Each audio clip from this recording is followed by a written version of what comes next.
Perjalanan Yuji Itadori di serial Jujutsu Kaisen kian berat pasca insiden Shibuya berakhir.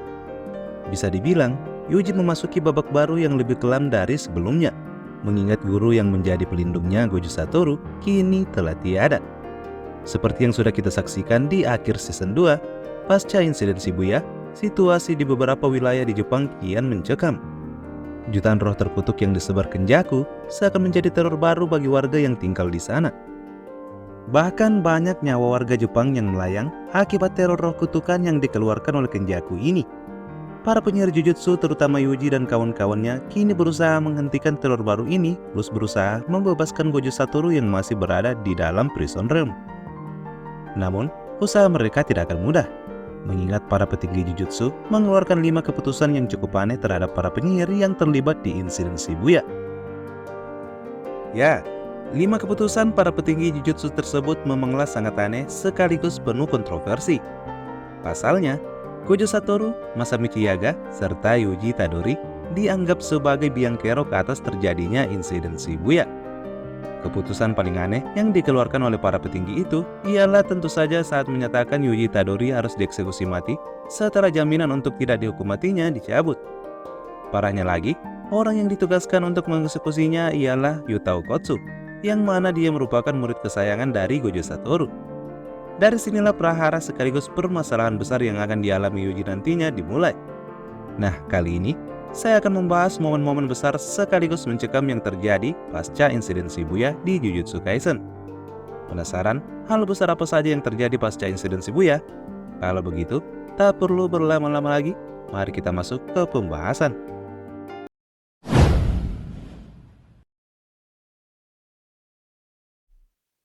Eksekusi mati yang diberikan padanya pasca insiden Shibuya berakhir membuat Yuji tak lagi berani menampakkan dirinya di sekolah Jujutsu. Untuk itu, dia lebih memilih bergerilya untuk membasmi roh kutukan. Namun Yuji tak sendiri. Dia ditemani oleh Choso yang terus-terusan menganggap dirinya sebagai adiknya. Beberapa hari setelah insiden Shibuya, Yuji masih belum bisa menemukan keberadaan Megumi dan lainnya. Di saat yang sama, keributan di markas klan Zenin terjadi pasca kematian Naobito Zenin yang meninggal setelah dihantam api oleh Jogo. Keributan terjadi ketika utusan dari Naobito mengumumkan kalau yang akan menjadi pemimpin klan Zenin berikutnya ialah Megumi Fushiguro. Megumi ditunjuk menjadi ketua sesuai kesepakatan Toji Fushiguro dan Naobito Zenin sebelumnya.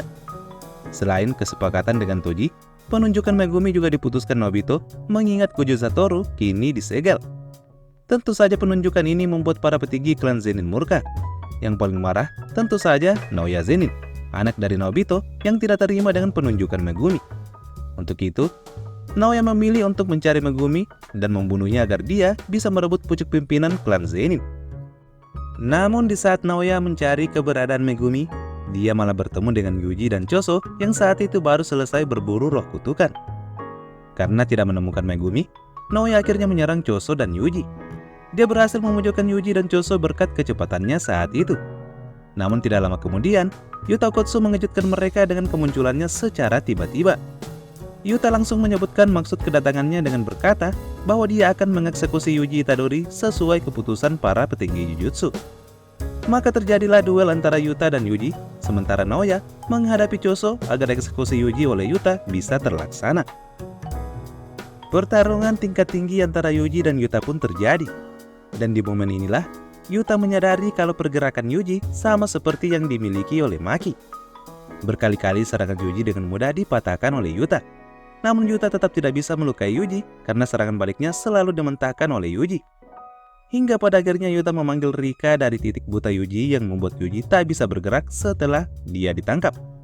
Hal ini membuat Yuta berhasil menusuk Yuji yang pada akhirnya membuat Yuji mengembuskan napas terakhirnya alias mokat. Sementara itu, duel Naoya melawan Choso juga berlangsung seru. Awalnya, Naoya berhasil memojokkan Choso berkat teknik kutukan projection sorcery-nya. Namun Choso berhasil bangkit berkat teknik manipulasi darahnya. Bahkan Choso hampir membuat Naoya mokat setelah dia berhasil membuat Naoya lumpuh dari darah yang telah ia campur dengan racun. Untung saja, Yuta datang dan berhasil melukai Choso hingga ia pingsan.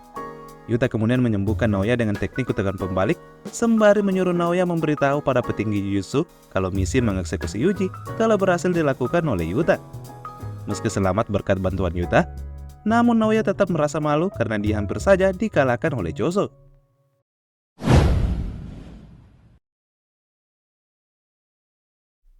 Meski sudah mau usai dikalahkan oleh Yuta, Yuji tetap bisa hidup kembali berkat teknik kutukan pembalik Kokotsu. Ternyata, Yuta memilih membunuh Yuji hanya untuk menuruti sumpah pengikat yang telah ia ucapkan di hadapan para petinggi Jujutsu. Yuta sendiri memilih menghidupkan kembali Yuji karena dia juga berpihak pada Gojo Satoru, yang saat itu masih disegel di prison room. Ternyata, sebelum insiden Shibuya terjadi, Gojo sudah menemui Yuta ketika dia masih berada di luar negeri. Gojo memberitahukan Yuta kalau dia sudah memiliki perasaan buruk terhadap nasibnya ke depannya. Untuk itu, dia pun menitipkan anak kelas 1 dan 2 pada Yuta jika dirinya suatu saat nanti telah tiada. Pesan inilah yang membuat Yuta akhirnya menghidupkan kembali Yuji dan berpihak pada Yuji untuk membebaskan Gojo dari prison realm. Nah, ada yang menarik ketika Yuji masih belum sadar usai dikalahkan oleh Yuta. Di bawah alam sadarnya, Yuji melihat kejadian di masa lalu di mana ayahnya masih menggendong dirinya yang masih bayi. Di momen itu, ayahnya diperingatkan oleh kakeknya untuk menjauhi ibunya karena menurut Wasuke, wanita yang bersama ayah Yuji saat ini bukanlah ibu kandung Yuji. Wasuke berkata kalau ibu Yuji sudah lama meninggal. Namun di tengah kedegangan pembicaraan itu, ibu Yuji yang bernama Kaori muncul dan menyela pembicaraan mereka. Kaori muncul dengan kondisi jahitan di dahinya yang mengingatkan kita pada jahitan di dahi Geto yang sebenarnya dikendalikan oleh Kenjaku. Ingatan inilah yang membangkitkan Yuji dari lamunannya. Perial siapa di balik tubuh asli ibu Yuji hingga kini masih belum terungkap. Nah, ketika Yuji hidup kembali, Megumi kemudian muncul di hadapannya yang tentu saja membuat Yuji bahagia. Choso juga muncul dan bersama Yuta mereka menemui Yuki dan Maki. Di momen inilah Yuji akhirnya tahu satu persatu nasib rekan-rekannya pasca insiden Shibuya. Yuji juga tahu akan nasib Nobara setelah menanyakan hal ini pada Megumi.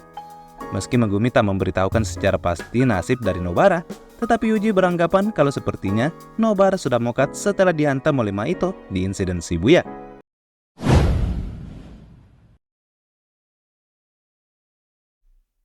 Salah satu momen paling mengejutkan setelah insiden Shibuya ialah kemunculan Master Tengen. Sosok yang bertanggung jawab akan penjagaan batasan antara dunia Jujutsu dan dunia manusia. Tengen muncul setelah Yuki dan kawan-kawannya menemuinya di dalam makam bintang. Kemunculan Tengen dengan sosok yang menyerupai roh kutukan ini tentu saja mengejutkan Yuji dan rekan-rekannya. Namun Tengen berkata bahwa saat ini dirinya kini lebih menyerupai roh kutukan setelah proses pergantian wadahnya 11 tahun yang lalu digagalkan oleh Toji Fushiguro. Tengen berkata bahwa semua kekacauan yang terjadi saat ini disebabkan oleh Kenjaku, sosok yang dulunya hidup di dalam tubuh Kamo no Rutushi dan kini berada di dalam tubuh Geto Suguru. Mendengar hal itu, Yuki dan lainnya pun cukup terkejut meski pada akhirnya mereka pun tahu kalau selain Sukuna, ada villain yang juga cukup kuat yang ingin mengacaukan dunia manusia dan dunia sihir. Tengen mengungkapkan tujuan Kenjaku melakukan kekacauan termasuk menyegel Gojo Satoru karena dia ingin menyatukan manusia dengan Tengen yang kini sudah berevolusi menjadi semacam roh kutukan. Dan jika misi itu berhasil, maka bisa dipastikan manusia akan diambang kematian jika tidak bisa mengendalikan kekuatan kutukannya. Untuk itu, Tengen saat ini selalu menyembunyikan dirinya di balik penghalang agar dia tidak bisa dideteksi oleh Kenjaku dan tak jadi dimanipulasi olehnya. Tengen pun berkata bahwa saat ini Kenjaku sudah menciptakan permainan kematian atau cooling game yang melibatkan seluruh penyihir baik di era modern maupun era masa lalu. Tengen juga menjelaskan untuk membebaskan Gojo, Yuji dan kawan-kawannya memerlukan kekuatan dari Angel yang saat ini menjadi peserta cooling game. Tengen pun menyuruh mereka untuk mencari keberadaan Angel sambil meminta salah satu dari mereka menjaga dirinya agar bisa aman dari Kenjaku. Pada akhirnya, Yuki Tsukumo dan Choso yang bertugas menjaga Master Tengen, sementara Yuji dan lainnya akan menjadi peserta cooling game untuk mencari keberadaan Angel.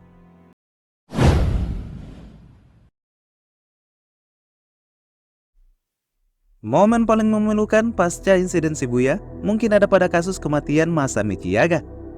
Kepala sekolah SMA Jujutsu Tokyo ini dieksekusi oleh Gakuganji, Kepsek SMA Jujutsu Kyoto, berdasarkan perintah langsung dari para petinggi Jujutsu. Masamichi dieksekusi mati karena para petinggi Jujutsu khawatir dirinya akan melakukan pemberontakan dengan mayat terkutuk ciptaannya. Eksekusi mati juga berhubungan dengan tiadanya Gojo Satoru yang saat itu masih berada di dalam prison room. Sebelum dieksekusi, Yaga dijebloskan ke dalam penjara. Sementara panda yang menjadi ciptaannya sempat ditahan pasca insiden Shibuya sebelum dibebaskan oleh Kusakabe. Pada akhirnya, Yaga pun tewas setelah menjalani pertarungan dengan Gakuganji. Sepertinya, Yaga tak banyak melawan saat Gakuganji mengeksekusinya. Namun uniknya, gitar kutukan yang digunakan Gakuganji untuk mengeksekusi Yaga patah. Sebelum tewas, Yaga pun mengungkapkan rahasia penciptaan mayat terkutuk kepada Gakuganji dan berkata bahwa hal ini merupakan kutukan untuk Gakuganji. Momen kematian ini membuat panda menangis. Dia lalu membawa jasad Yaga setelah Yaga mengembuskan napas terakhirnya.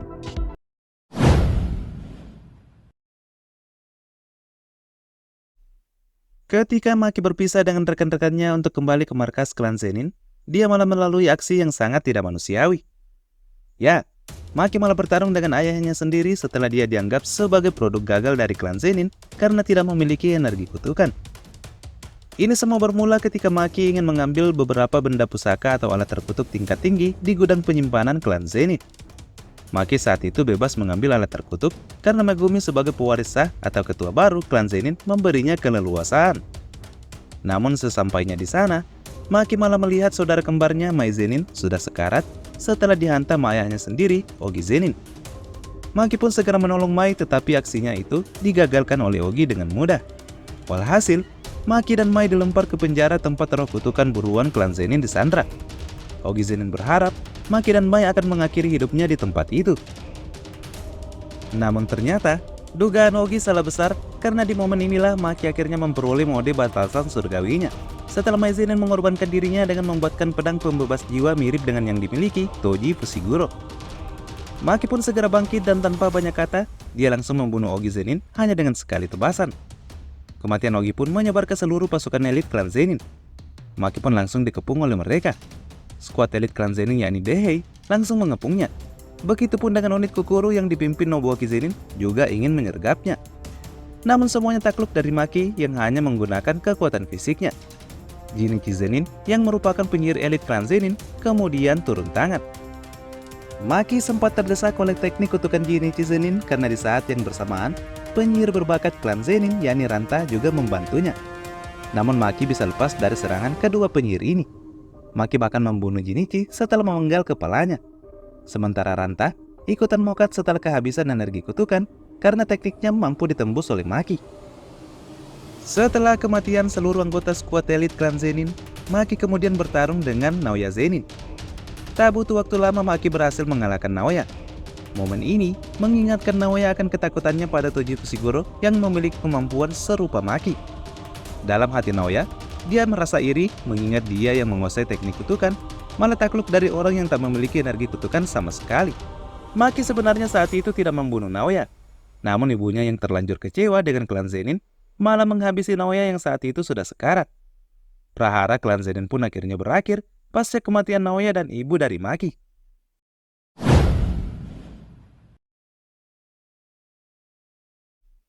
Setelah bertemu Master Tengen, Megumi dan Yuji sadar bahwa kekuatannya saat ini tak akan bisa membuatnya dengan mudah menemukan Angel. Untuk itu, mereka bersama Panda memutuskan untuk mencari Hakari Kinji, siswa kelas 3 SMA Jujutsu Tokyo yang disebut Gojo akan melampaui dirinya suatu saat nanti. Maka penyamaran pun dimulai mengingat Hakari ternyata menjalankan bisnis bawah tanah yakni rumah tarung judi yang dikelolanya bersama sahabatnya Kirara Hoshi. Awalnya, Yuji menyamar menjadi peserta agar dia bisa bertemu dengan Hakari. Sementara Megumi mencoba menyelinap dengan menggunakan teknik bayangannya. Yuji awalnya bertarung dengan Panda yang juga berpura-pura menjadi peserta. Setelah menang, Yuji pun akhirnya menemui Hakari. Namun ternyata, Hakari sudah tahu penyamaran Yuji. Untuk itu, Hakari langsung melawan Yuji karena Hakari tak ingin lagi berurusan dengan pihak sekolah atau para petinggi Jujutsu. Disinilah Hakari mengakui kehebatan fisik dari Yuji yang meski tidak memiliki teknik kutukan, tetapi berkali-kali berhasil melukai Hakari. Melihat kegigihan Yuji, Hakari pun akhirnya luluh, sehingga memilih menerima bantuan Yuji untuk menyelamatkan Gojo Satoru. Hal serupa juga terjadi pada Megumi, yang berhasil mengalahkan Kirara setelah mengetahui rahasia teknik kutukannya yang cukup rumit. Maka, ketika mereka berlima sudah mengutarakan kekacauan yang terjadi di Jepang saat ini, semuanya bersepakat untuk menjadi peserta Cooling Game demi menyelamatkan guru tercinta, Gojo Satoru.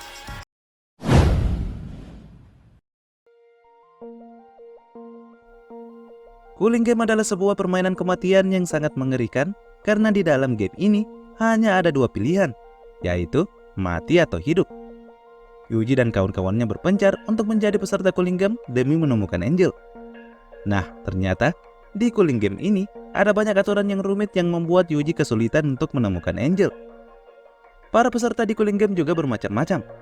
Selain para penyihir masa lalu, penyihir baru pun ikut berpartisipasi seperti Hiromi Higuruma, Fumihiko Takaba, sampai Charles Bernard. Nah, saat Yuji baru menjadi peserta, Higuruma dan Kashimo menjadi dua peserta yang memiliki poin tertinggi. Yuji pun berencana menemukan Higuruma agar bisa mengubah aturan sehingga kakak Megumi yakni Sumiki Fushiguro bisa terselamatkan.